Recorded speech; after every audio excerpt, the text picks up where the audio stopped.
le quiero preguntar a Juan, a mí me llama mucho la atención, por ejemplo, en la discusión minera, cómo se alinean automáticamente, incluso te diría los pueblos y hasta los municipios. A mí me llama mucho la atención lo que pasa en el sur, porque Malargüe es fundamentalmente es minería, es petróleo, y lo necesita como el agua en el desierto, todo ese tipo de cosas.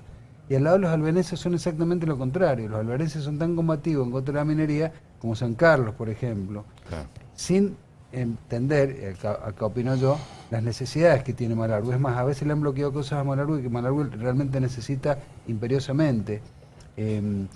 ¿Cómo es la cosa? ¿Cómo es, uno lo ve desde lejos, pero cómo es visto desde allá esa problemática? Y no sé en el medio qué partido juega San Rafael en todo esto.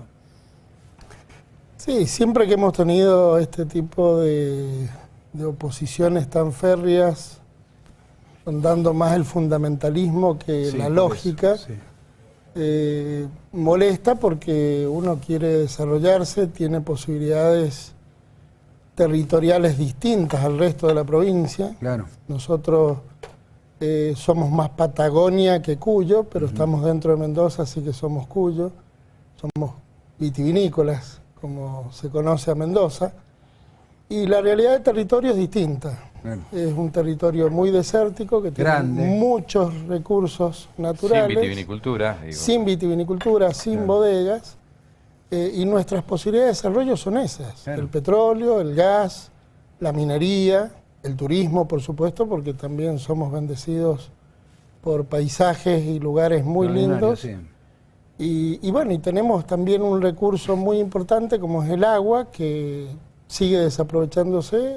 A partir de Portezuelo esperemos que la empecemos a aprovechar de otra manera. Es el Río Grande. Que es el Río Grande, es el más caudaloso de la provincia de Mendoza, y bueno, lo tenemos hoy desaprovechado. No aprovechamos una gota de agua del río, salvo para lo turístico. El Atuel lo comparten con los sanrafaelinos, también con los albarenses, y por si fuera poco con los pampeanos, que se quejan porque no les llega el agua que ellos quieren. Exacto, es así. Allí es donde está el conflicto con General Alvear. Básicamente, pero también, digo, se opusieron a Hierro Indio, que era un proyecto que no utiliza agua, que no utiliza sustancias químicas. ¿Y entonces? Entonces ahí es donde yo digo que nos vamos al lado del fundamentalismo y no hay razón de ser de que se opongan a proyectos que no los afectan de ninguna manera a Alvear. ¿Y sus compañeros de bancada que no han querido avanzar en este tema, qué le dicen a usted o usted qué les dice a ellos? No, no es que no se ha querido avanzar, se ha avanzado. De hecho, los proyectos que se presentaron en senadores, tanto el del senador Abrán, que era una modificación de la ley 7722, como el proyecto de mi autoría, donde también me acompaña con la firma el senador Abrán y la senadora Camiolo de Malargüe. Son proyectos que justamente tienen como objetivo no solo habilitar la posibilidad del desarrollo de la minería en Mendoza, y básicamente el Malargüe, que es donde concentra la mayor cantidad de cateos mineros la provincia, sino también de dar una discusión seria al tema, porque hoy leía en algunos medios que mientras nosotros todavía no nos ponemos de acuerdo para discutir seriamente la modificación de esta ley que ha prohibido durante 12 años la posibilidad de que vengan inversiones a la provincia, el presidente Fernández ya ha anunciado que va a conformar un ministerio de minería porque quiere darle un empuje y un realce muy importante a la minería en la Argentina. Claro, y los candidatos que sacaron más votos también planteaban lo mismo, ¿no? Ahora, ¿usted está ocupado de Malargüe o le interesa que se desarrolle en toda la provincia la minería? Por ejemplo, en el Valleduco, donde no la quieren, ¿no? Básicamente cuando uno presenta un proyecto de ley es para toda la provincia, pero justamente en el proyecto que yo presenté, que es la creación de parques industriales mineros controlados, hay un artículo específico que hace hincapié en la autonomía municipal y en el ordenamiento territorial. O sea, nosotros ya tenemos una ley que votamos hace 2 años en la legislatura, que es el Plan Provincial de Ordenamiento Territorial, donde cada municipio decidió qué podía hacer y qué no en su territorio. Esto ya lo definió el Valle de Uco. El Valle de Uco no puso que quería hacer minería, a pesar de que tiene algunas posibilidades, sobre todo San Carlos y Tupungato. Y Malargüe sí lo hizo. Malargüe, justamente en su ordenamiento territorial, manifestó la necesidad de hacer minería. Entonces, Ahora, esto hay que respetarlo también. Ilústreme porque la verdad Sí. le hago una pregunta de neófito. Las regalías mineras, Sí. ¿va a una caja común? Hoy no tiene ley la provincia de regalías mineras. Bueno, pero Nos por ejemplo, regimos por la ¿cómo va a ley ser nacional. eso? Digamos, ¿por qué lo digo? Porque el que quiere quedarse fuera de la minería para que no participe de la caja y los departamentos mineros que sí estén dentro de las regalías, porque si no es injusto. Es decir, yo no participo, pero denme la plata. Debe ser como el petróleo. Es como el Claro. petróleo. En realidad el petróleo se coparticipa a los municipios productores el 12% nada más. Y el 88% restante se lo queda a la provincia, que es para volcarlo después en Al obras real, sí. a todos los departamentos, sean petroleros o no petroleros. Pero ahí, Bueno, si usted con la está minería dando- pasaría lo mismo. Si usted está dando autonomía, por eso digo, el que quiera ponerse dentro de la ley minera y la explotación minera debería recibir un tratamiento distinto en este punto respecto de los recursos de los otros que no quieren. Debería ser así. También hay un proyecto de mi autoría de regalías mineras que está frenado porque justamente queríamos primero que se firme el Pacto Federal Minero entre todas las provincias de la Nación, que está redactado, está acordado, pero no se firmó, Claro. para después avanzar con una ley local. Pero es importante tener esta ley porque cuando empecemos a tener, si se habilita la minería, cuando empecemos a tener proyectos mineros que tengan que pagar regalías, hoy no hay ningún proyecto minero que pague regalías, Claro. porque solamente se le aplican a los proyectos metalíferos, los de primera categoría. Entonces el resto de la minería que se hace en Mendoza, que está más vinculada a la construcción, los de tercera categoría, lo que es áridos, Claro. ripios, Claro, sobre todo acá en la todo eso. acera, ¿no? Exacto, no pagan regalías. Entonces, hoy no impacta de ninguna manera, pero debería ser coherente en este sentido.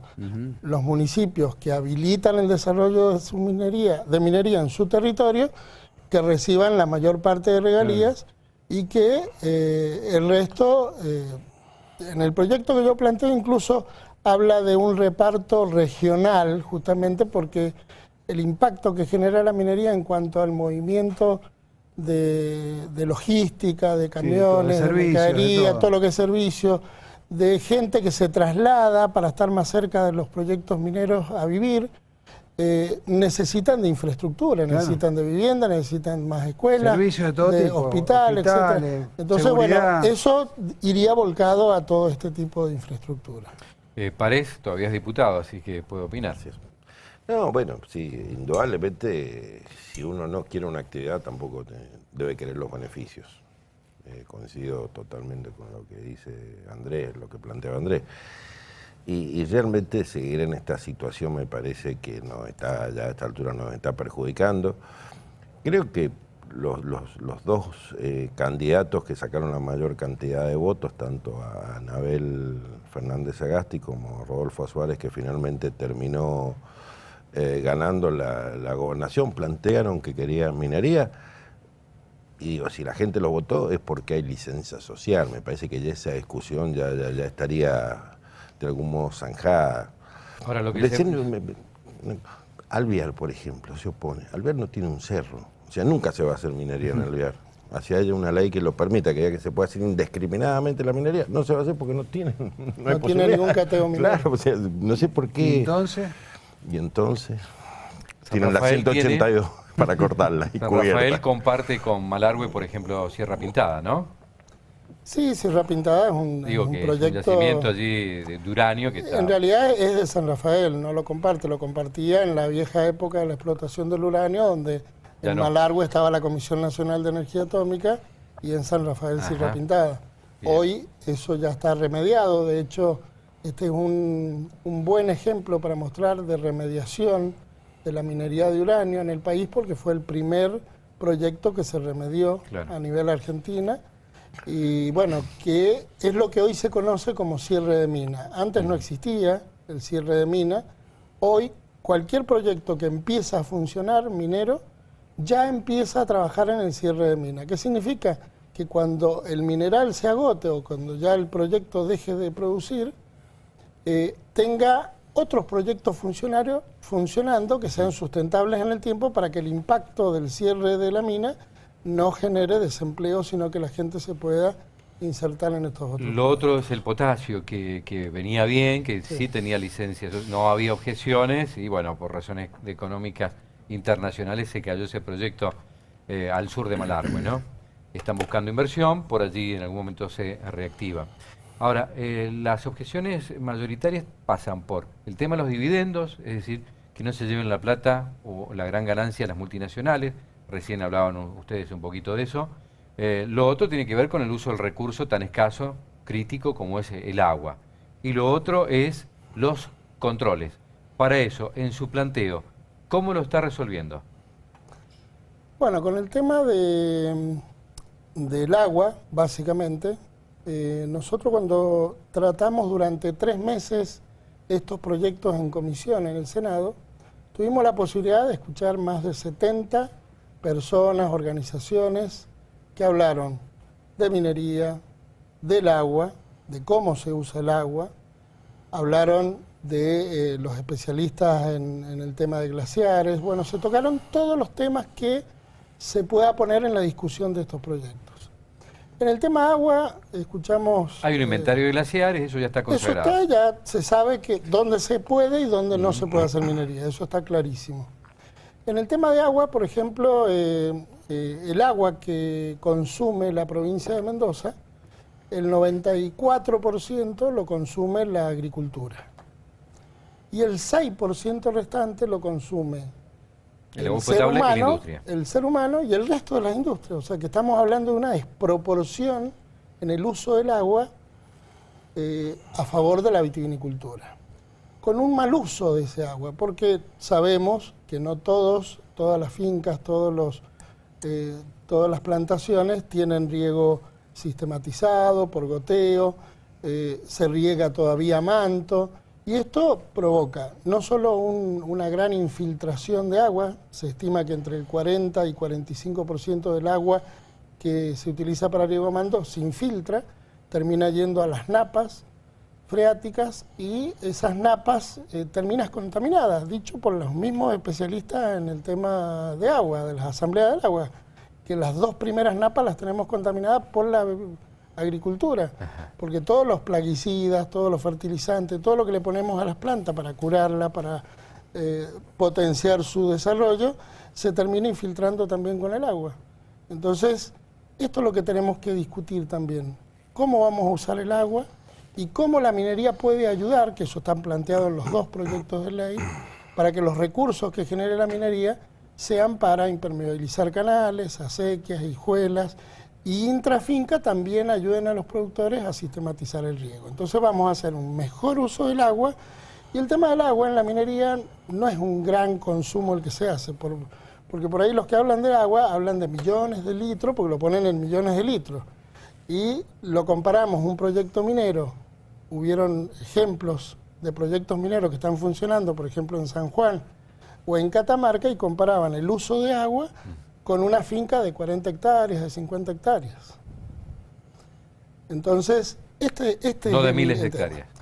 El problema no es usted ni sabe el que, agua... como dice usted, acá hay mucho mito, Sí. se habla, digamos, mucha fake news que circula por las redes. El debate en líneas generales es poco serio, y el problema es que la política y el poder político durante años se ha quedado, paralizado por el debate poco serio, no lo ha sabido canalizar, no ha podido, encauzarlo para donde tiene que ir, para un debate más científico. Bueno, justamente este es otro de los temas que se le cuestiona a la 77 de 22, la intervención de la política en ratificar legislativamente una declaración de impacto ambiental que la hacen especialistas en el tema, universidades, especialistas en el tema de ambiente, que controlan cómo va a funcionar un proyecto minero. Esto no pasa con ninguna otra actividad. El resto de las actividades de Mendoza no pasan por la legislatura. ¿Lo de Hatcha lo tiene estudiado? Sí, sí, totalmente. Y está incluso hasta determinado de que no hubo contaminación. De todos los informes internacionales. Hubo un accidente allí que la Barrick trató de ocultar incluso. No, está bien, digo, las formas en que lo comunicaron, en cómo lo denunciaron, por ahí se puede cuestionar, y de hecho el gobernador Uñac fue también muy duro en el segundo accidente que hubo, con fuertes sanciones y hasta paralizando al proyecto minero, que esto es mucho dinero que se pierde también porque hay que seguir pagando los sueldos y no está produciendo, pero se determinó por los controles internacionales de que no hubo contaminación. Hubo un accidente, por supuesto. Yo los veo muy ambivalentes, Juan, a ustedes Sí. los peronistas. Yo decía esta mañana, irónicamente, en la radio, porque José Luis Gioja, como presidente del peronismo, ha llevado a Sandomeri y a Negro Neme a la estructura de energía De la nación. de la nación. Dije, bueno, que venga Gioja y le explique a los peronistas de acá, los lleve necesitan un jefe, como Gioja, como Uñac, que los lleve de la nariz y los haga realmente doblar el paso, porque vienen muy lento, vienen los tropezones. Ni siquiera pueden los propios, a huella de Abraham. Así que tráigalo, mi consejo, tráigalo a Gioja, Lo vamos a que le invitar. marque la cancha, Juan. Ya le va a marcar la presidente. cancha a Fernández, no sea problema, o el nuevo ministro